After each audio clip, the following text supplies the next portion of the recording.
Welcome back to the channel. This video is about sizing your neural network correctly when working with Darknet YOLO. Every neural network shown in this video is YOLO v4 Tiny. What we see here is an image of a community mailbox in Canada. I have trained a neural network to recognize the numbers and the locks found on these mailboxes. This is what it looks like when I apply the neural network to this image. Let's zoom in a bit on the relevant section of the image. The neural network used to produce this output measures 512 by 384. The Darknet YOLO FAQ explains how I arrive at this number, and I have another YouTube video that shows how to calculate the correct size for any network.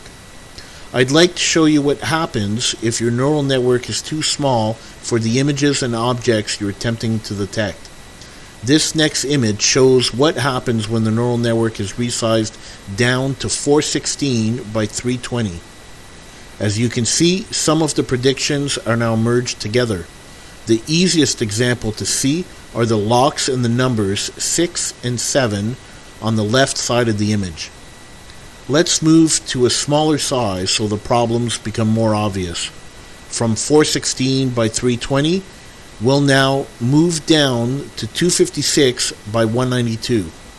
Even more objects are now merged into a single prediction. And from there, this is the exact same data set, but this time trained on a neural network that measures 224 by 160, less than half of the original network at the start of this video.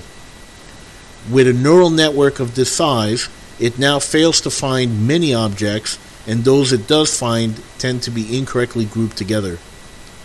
To be clear, I want to point out the exact neural network dimensions I'm providing in this video are not necessarily what you should be using. Please see my other video where I explain the math you need to do to calculate the correct neural network dimensions to use. This depends on both the size of your images and the size of the objects within those images. I'd also like to show the chart.png file after training each of these neural networks. This shows how a network that is sized incorrectly will have a much lower MEP score and a higher loss than a network that has been sized correctly. The images, the annotations, and the max batch size in these four neural networks are identical.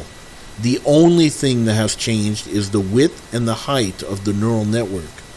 In the upper left corner, at 224 by 160, you can see the total time elapsed to train that network is 8 minutes, while the largest network in the bottom right corner took 21 minutes to train.